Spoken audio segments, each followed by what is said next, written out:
Okay, this lesson right here is going to deal with completing the square, and completing the square is another technique to solve a quadratic equation. But before we get into that technique, we're just going to do a little bit of review of what we already know. So first of all, we're going to graph this equation, this quadratic, and then we're going to write it. Right now it's given to us in standard form. We're going to write it in vertex form and intercept form. So if I were going to graph that, I would want to find its axis of symmetry. So opposite of B over 2 times A. So that means x equals 1 is my axis of symmetry.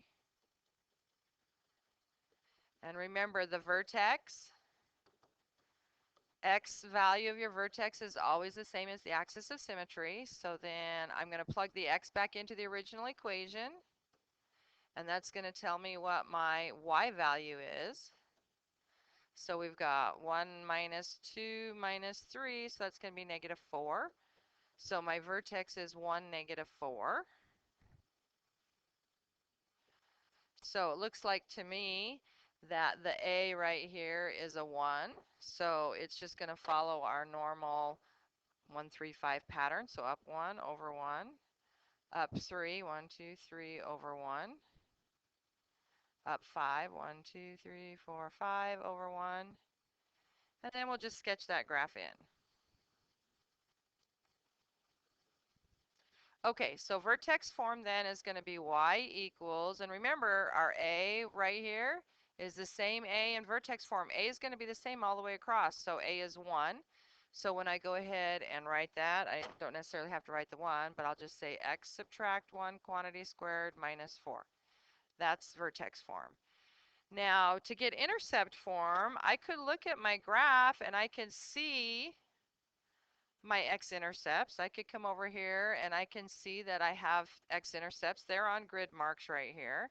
So I could go ahead and do that. Or typically, if you have standard form and you want to go to intercept form, what I've been trying to get you guys to remember is that intercept form is parentheses. So that should kind of cue into your mind factor. So if I didn't have a graph where I could come over here and see my x-intercepts, I would want to factor that. So I think I'm just going to do this by factoring, and then we'll go look at our graph and see if it matches. So if I'm going to factor the quadratic y equals x squared minus 2x minus 3, I'm going to split that into x squared, so x and then factors of 3, I'm going to use 1 and 3. Since I want a negative 2, I want my 3 to be negative and my 1 to be positive. So if I look at this equation, I can tell from the equation I just wrote, right here I can see what that x-intercept is, and I can see what that x-intercept is. And I can see that this is negative 1, 0, and positive 3, 0. And if you come over to your graph, you can see that that matches up over here where we were and right here. Everything's matching. So factoring matched up. Okay, domain of our parabola is all reals. And then the range is from the lowest point, negative 4, to the highest point. That's in interval notation. And in inequality notation, I would just say y is greater than or equal to negative 4. That's inequality. Okay, so this next one, it says graph y equals negative 2, x minus 1 times x plus 3. So right off, I can tell that I have an x-intercept at 1, 0 and negative 3, 0. So if I come over here, 1, 0 and negative 3, 0, I can see that my axis of symmetry is at x equals negative 1, which I also know is the x value of my vertex. So my vertex is going to be negative 1 comma something. Well, to figure out what the something is, I'm going to take my negative 1, plug it back into the original problem, and multiply it out and see what I get. So this is going to be a negative 2 times a negative 2 times a positive 2, which turns out to be 8.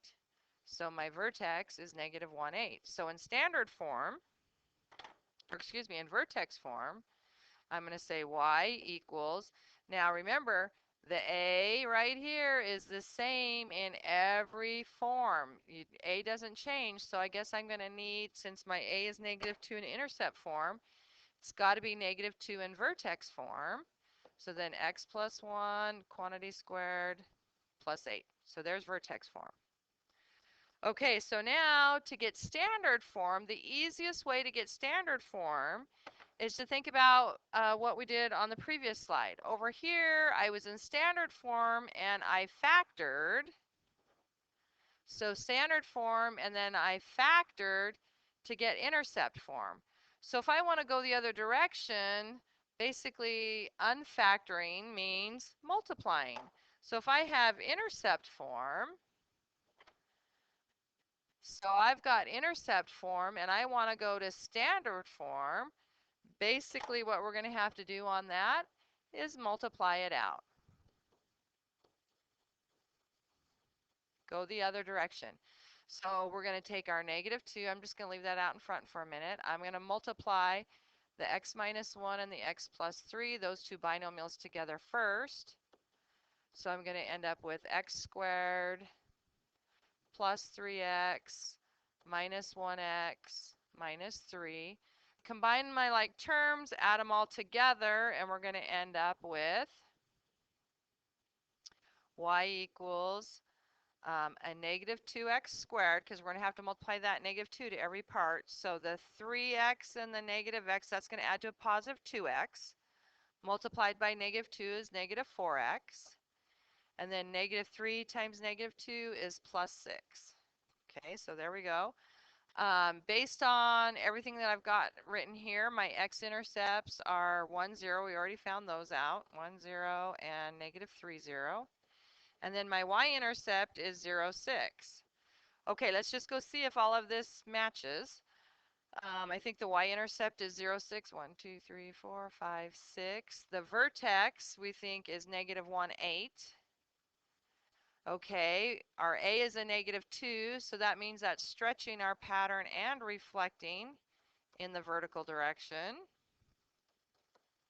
Okay, so let's see what happens. We go down 2 over 1, down 6, 1, 2, 3, 4, 5, 6 over 1. We can see that's lining up, and then down 10 over 1.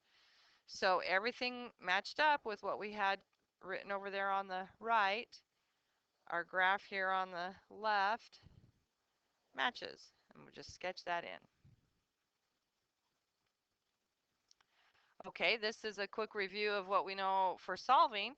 So right now, to solve a quadratic, the only two things you know are factoring and then the technique that I call square root of both sides.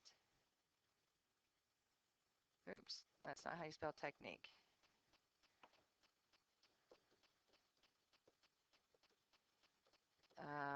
Of square root of both sides.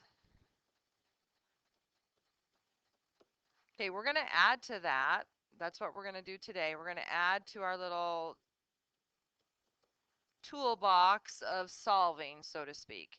So this one right here on the left, top left, looks like it's the technique of taking the square root of both sides. First thing I'm going to do is divide both sides by 4. So then I'm going to isolate that parenthesis. Then I'm going to take the square root of both sides. So x minus 4 equals plus or minus the square root of 6, and then add 4. And so x equals positive or negative root 6. So x 4 plus root 6 and 4 subtract root 6. Same thing with the one on the right here. It looks like this is going to be the taking the square root of both sides. I've got a parenthesis squared, so I'm just going to add 21. Then I'm going to divide by 3. And now I'm ready to take the square root of both sides. So x plus 10 equals plus or minus the square root of 7, and then subtract your 10. So -10 plus or minus the square root of 7. Okay, now the bottom two do not look like they're in the same format as the top two. This is bottom one is in standard form, and I know to solve standard form, I should be factoring. So I'm just going to go ahead and factor that straight off. So x squared is going to go x and x. Factor pairs of 20, I'm going to use, I've got 1 and 20, 2 and 10, and 4 and 5. So I think 2 and 10 would be the best approach because we want a difference of 8. So negative 10 plus 2 equal to 0. So when I solve that, x equals negative 2 and positive 10.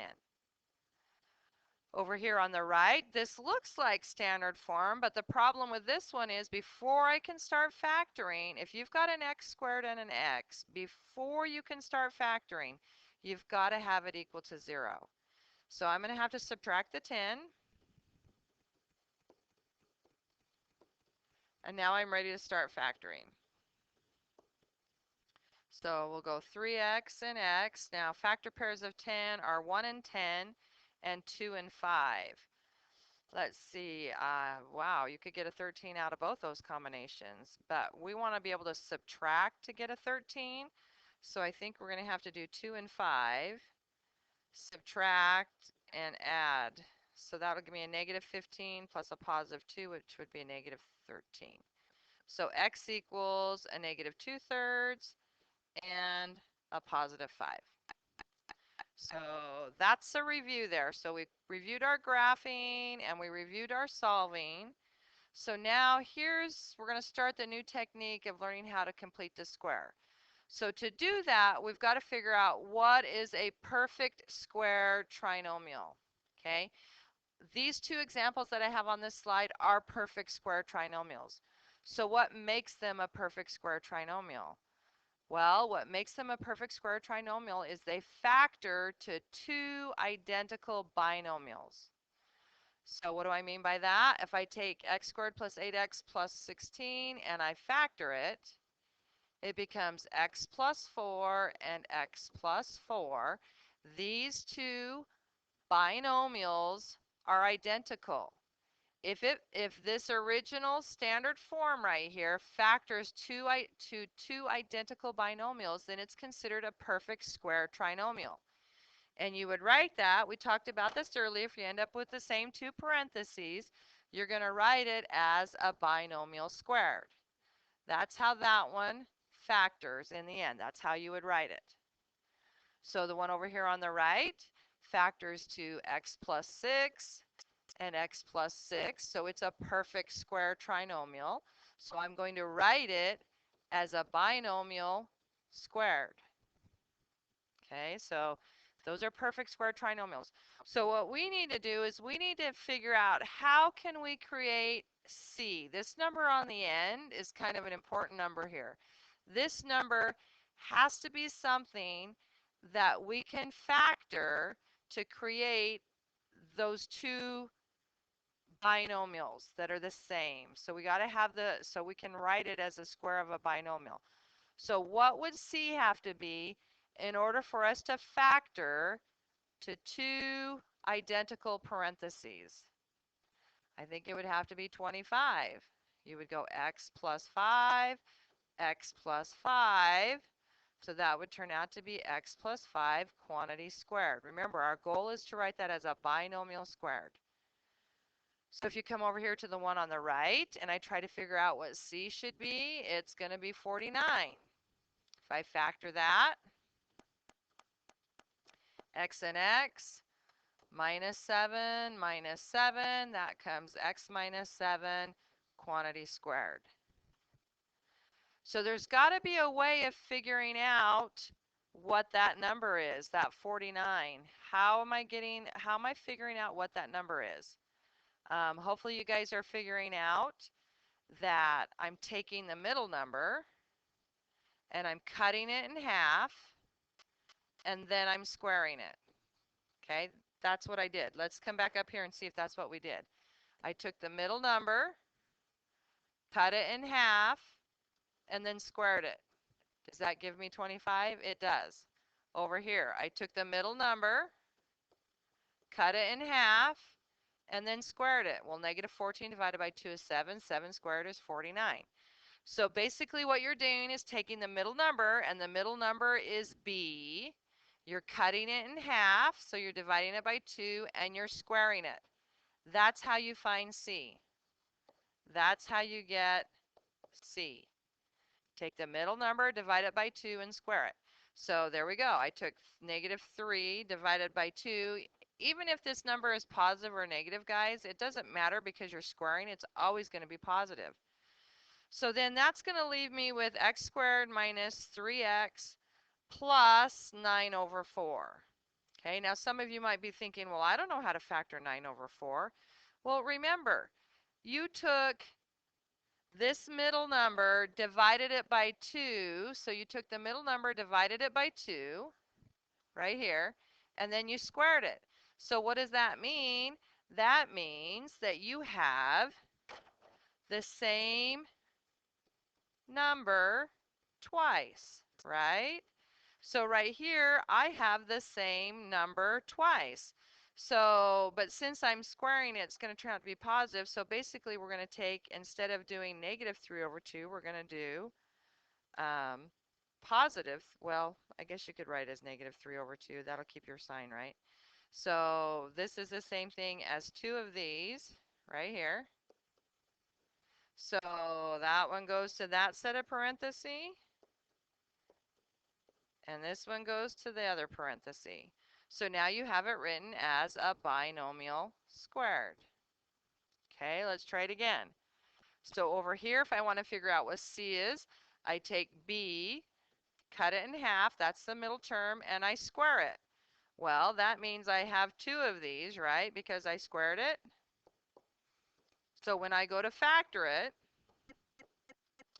goes x plus, this one goes right here, and this one goes right here. So 5 over 2 and x plus 5 over 2. So as a binomial squared, that's x plus 5 over 2 quantity squared. Okay, so in completing the square, guys, half the battle is being able to create a perfect square trinomial. So you have to be able to find out what this C is. So now we're going to add to the technique, okay? So there's kind of some guides that I use. It's like the nice thing about completing the square is that it's a step-by-step. Oh, here's a nice typo. We don't need that E right there. So completing the square.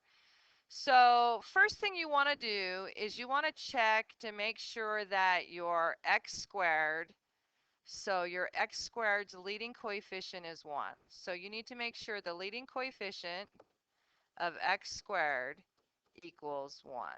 Okay, that's got to be the first step.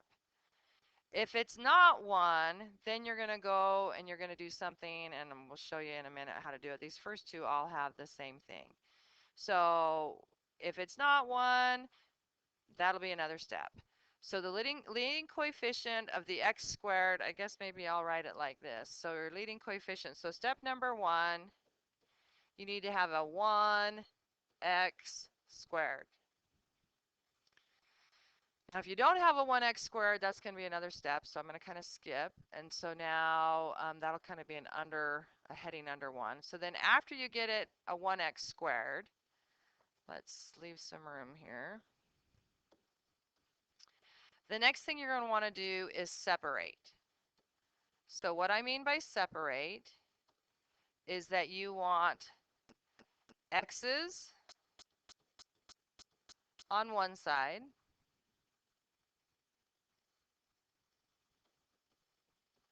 and numbers on the other side of the equal sign.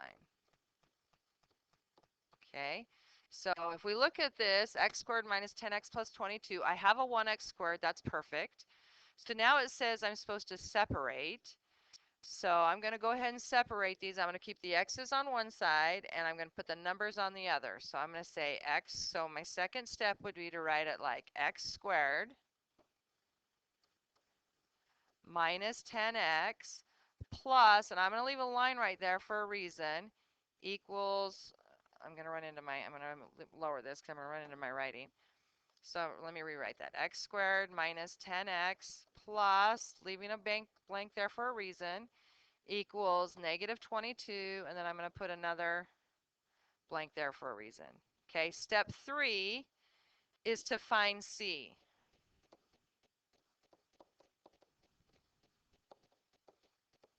Remember, this is C right here. We're going to try to create a perfect square trinomial. That's what we just did on the previous slide. So how do you find C? You take B, divide it by 2, and then square it. Okay, so what is my B? It's a negative 10. Divide that by 2. That's a negative 5. Square it, and that's a positive 25. We found out what C is. Now, the next step is what I call keep the balance. So if you add C to the left-hand side of the equation, you have just now changed the value. You have to keep it balanced. So if I add 25 on the left-hand side, I have to add 25 on the right-hand side. Now I've balanced it out. It's kind of like it's a scale. 25 on the left-hand side, 25 on the right-hand side. Okay, now the next thing we do is we write it as a binomial squared, okay, and then we solve. So my binomial squared would look like x minus 5 quantity squared, and then on the right-hand side, negative 22 plus 25 is 3. Then we take, so this now looks like what we already know how to solve. We've already done this parentheses squared. This goes back to our take the square root of both sides technique. That's what happens in completing the square. You're going to create a perfect square so that you can take the square root of both sides. X minus 5 equals plus or minus the square root of 3, and then add the 5 to the other side.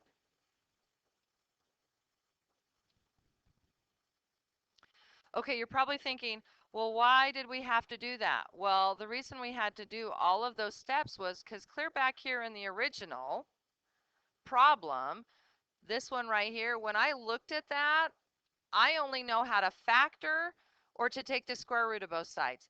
This one didn't factor. The factor pairs of 22 are 1 and 22 and 2 and 11. There's no way to factor to get a 10.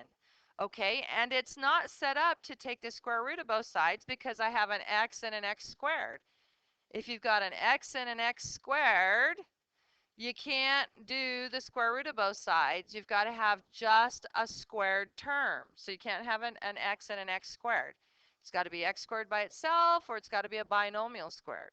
So that's why we have to learn completing the square method. So we can create it to be a squared term so that we can use the technique of taking the square root of both sides. Factoring won't work.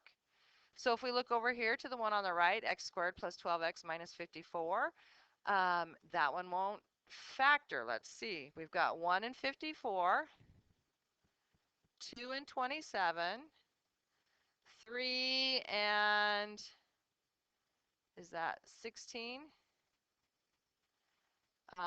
4, nope, 5, 6 times 9. And then that's about it. And there's no way to get a difference of 12 out of that. So it won't factor. And I can't do the technique of taking the square root of both sides because I have an x squared and an x. I can only have a squared term if I'm going to do the square root of both sides. I can't have just an x in there. That ruins it. So that's why we're going to complete the square so that we can create the perfect square. So we're going to go with our steps. So first thing I look at, I see, oh yeah, here we are. I'm supposed to have the leading coefficient be a 1x squared. It is perfect. That's what I want to have happen. So now I'm going to move into my second step, which says separate them.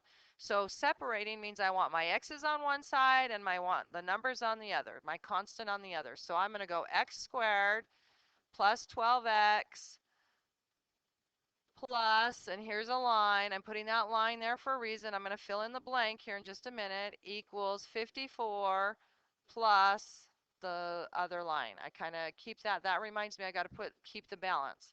So now we have to find C. That's the third step. Find C. What number goes in the blank? Well, half of 12, we're supposed to take B, cut it in half. So half of 12 is 6, and then we're supposed to square it. 36. Okay, keep the balance. That's the next thing. I can't just add 36 to one side without adding it to the other side. Now I want to write it as a binomial squared. So that's x plus 6 quantity squared equals, and 54 plus 36 is 90. And now we're ready to take, now since we have a binomial squared, we can now do the technique of taking the square root of both sides. So now I can do x plus 6 equals plus or minus the square root of 90. So x equals a negative 6 plus or minus the square root of 90, and 90 will break down, so we end up with x equals negative 6 plus or minus 3 root 10, because 90 is the same thing as 9 times 10. So there we go. That's the solution to our original problem. We couldn't do that by factoring.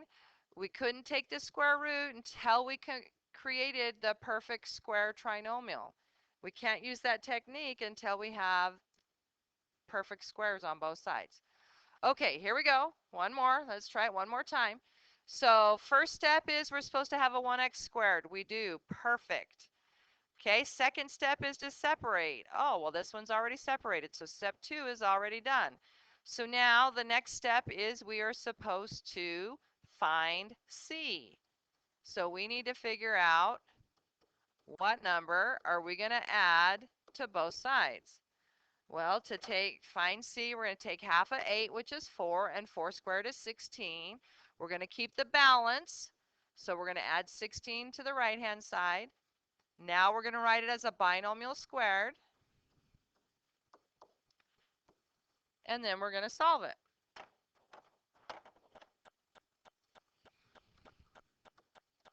So x minus 4 equals plus or minus the square root of 8. So x equals 4 plus or minus 2 root 2. And it's solved. Okay, so now this next one's got a problem because the leading coefficient, our first step is not right. It's got a leading coefficient of a 2, and it needs to be a 1. So you're probably thinking, well, let's just divide them all by 2. And you could, and it would work. I try not to divide any number out just because of what we'll do application of completing the square. So I like to factor the 2 out, which makes the algebra just a teeny bit harder, but you have to understand the algebra anyway when you write a quadratic from standard form to vertex form. So I'm going to do this 2 ways. First way is probably what most of you want to do. Second way is the way that I want it done. So first way is you're probably all thinking divide them all by 2. So you're going to end up with x squared plus 14x plus our blank equals negative 18. Because negative 36 divided by 2 is negative 18. Okay, take half of 14, which is 7, and 7 squared is 49. Add 49 to both sides. Write it as a binomial squared. And then a negative 18 plus a positive 49 is 31. And then we'll go ahead and take the square root of both sides. So x plus 7 equals plus or minus the square root of 31. So x equals negative 7 plus or minus the square root of 31. Okay, so you're probably thinking, well, that worked. So why do we need to keep track of the 2? Well, it'll come up later. So it's going to show up in another couple of slides why we have to keep track of the 2. So now I'm going to do the other way. So the other way is instead of dividing it all by 2, I'm actually going to factor just on the left-hand side, I'm going to factor out a 2. So if I do that, the first step would look like this.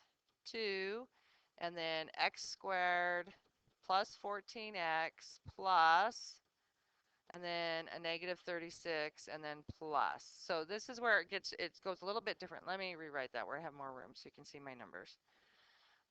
Take the 2 out. So x squared plus 14x plus equals negative 36 plus. Okay, so we still find C the same way. Here's C right here. We still find that number the same way we did over here. So half of 14 is 7. 7 squared is 49. This is where it's different. I don't add 49, and this spot right here is not 49. How come it's not 49? Because of the 2 out in front. It's doubled. It's 2 times 49. Okay, so this is the only difference between the left-hand side and the right-hand side is what the number is you put right here. Everything else will follow the exact same thing we did on the left.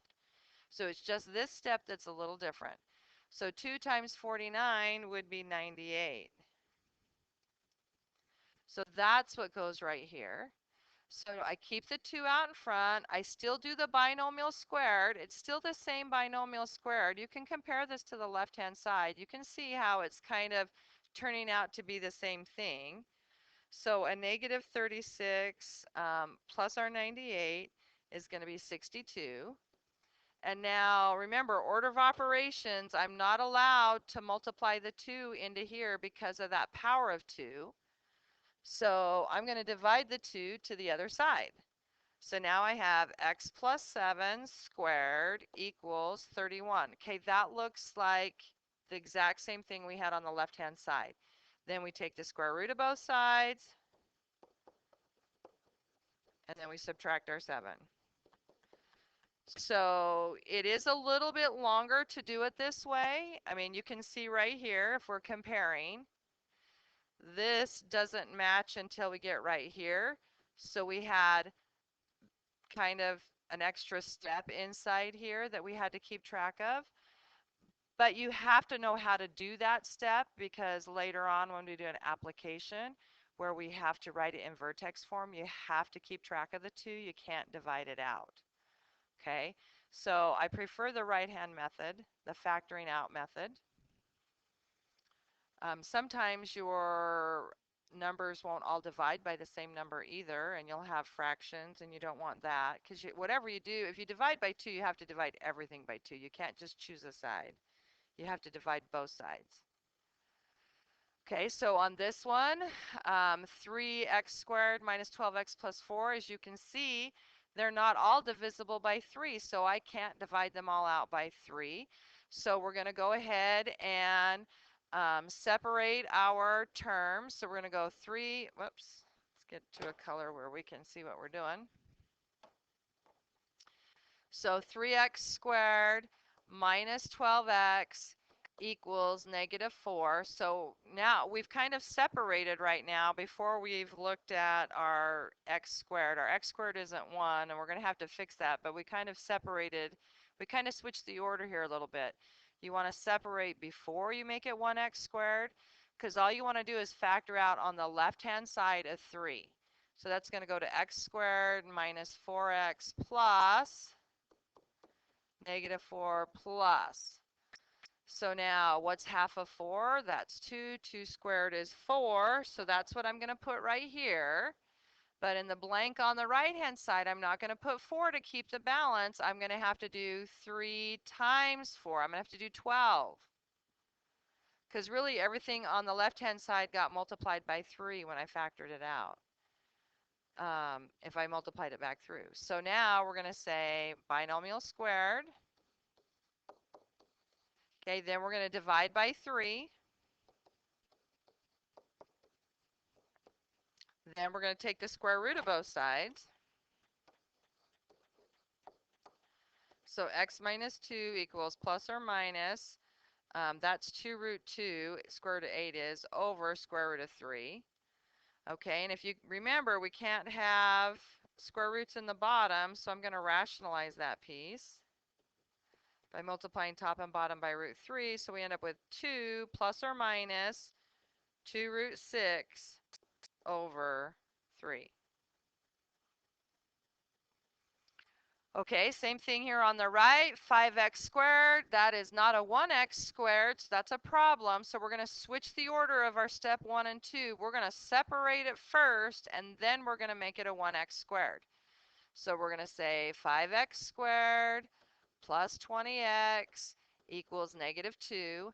Now we're going to make it a 1x squared. We're going to factor out the 5. That's going to give us x squared plus 4x plus, we're going to put a line because we've got to figure out what our c is. So now we're to the step of find the c. So to find the c, we take half of 4, square it, that's 4. Keeping the balance, this 4 right here on the left is not a 4 on the right. It's 5 times 4, so that's 20. So now I'm going to write it as a binomial squared. And then I'm going to divide by 5.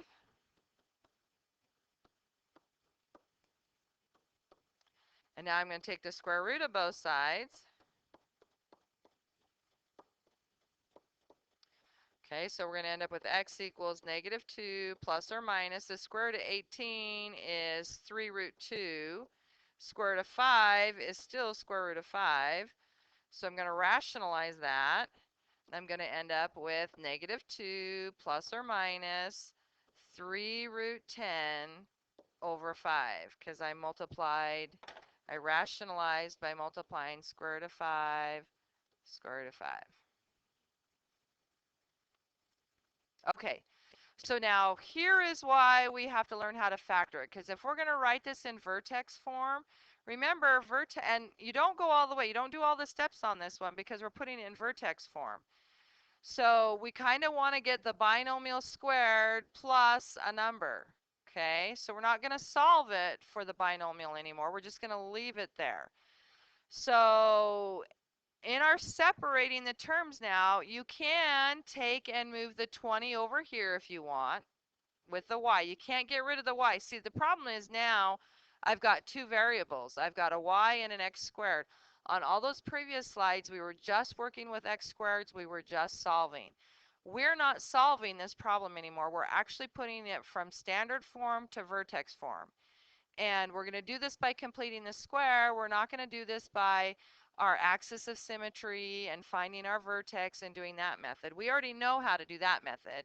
We're going to learn how to do it by completing the square. So I don't like to move that -20 over, but I do know that I'm supposed to separate things out. So I'm going to write it like this: x squared minus 10x plus, I got to figure out what C is.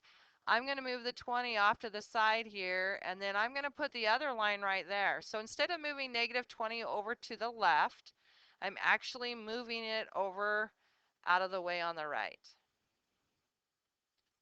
Okay, I need to find C. That's always our next step after we get everything separated and our 1x squared.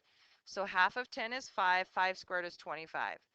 Okay, to keep the balance, I have to either add 25 on this side, which I really don't want to do because I have a y over here. I don't want to do 25 plus y. So instead, I'm going to move it back. But if it's a 25 on the left, if I move it over here, it's going to be a -25. Okay, hopefully everybody followed that of what I did. Since I'm on the same side of the equal sign, these two pieces right here should be opposite in sign. They should not be the same. Okay, I'm going to take the 3 on the left and I'm going to write them as a binomial squared. Then the -20 and the -25 are going to add together and give me that, and I'm going to stop. That's vertex form. I'm not solving, I'm writing in vertex form. So I'm done. Y equals x minus 5 quantity squared, subtract 45. Okay, let's try it again. This time we're going to have one with a out in front, the 3x squared. So this is why I don't want you to divide it out. You got to keep it. You got to learn how to keep it. So first thing, we want to separate things out. We want to have a 1x squared. Okay, things are not separated correctly, and I do not have a 1x squared. So I'm going to separate it. Put my +1 there. Now I'm going to get my 1x squared, so I'm going to take a 3 out. Okay, and I got my +1, and then I'm going to add on this. So when I figure out what C is, instead of putting it on the left-hand side, I'm going to keep it on the right. So half of 2 is 1, and 1 squared is 1. So I'm going to put a +1 here, but to keep the balance, that spot has to be a -1. Okay, now we're going to write it as a binomial squared.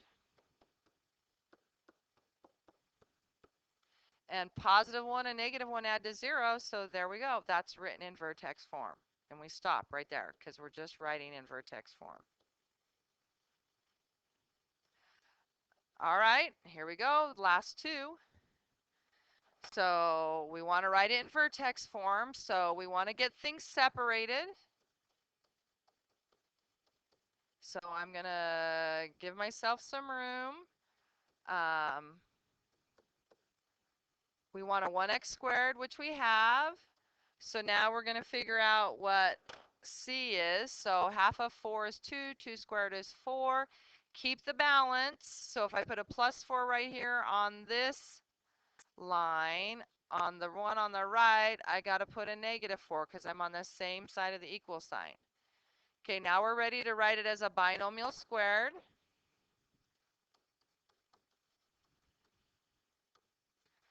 And 5 plus a negative 4 is 1. And we're done. Because we're supposed to write it in vertex form, we stop. Okay, last one. Once again, we want to separate things out. So since we don't have a 1x squared, we're going to flip-flop the order, and we're going to separate first. So we're going to go ahead and separate that out.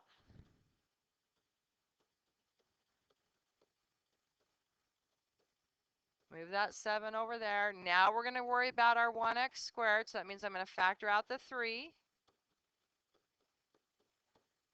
Put a line.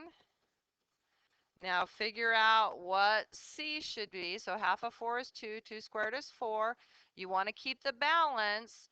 So because I put a 4 here on the left, what I should put over here on the right, since that's a plus 4, 3 times 4 is 12. So I need a negative 12 over here. And now write it as a binomial squared. 7 plus a negative 12 is negative 5. And there we go. We're done. That's how you do it as a vertex form. Okay, that's completing the square method.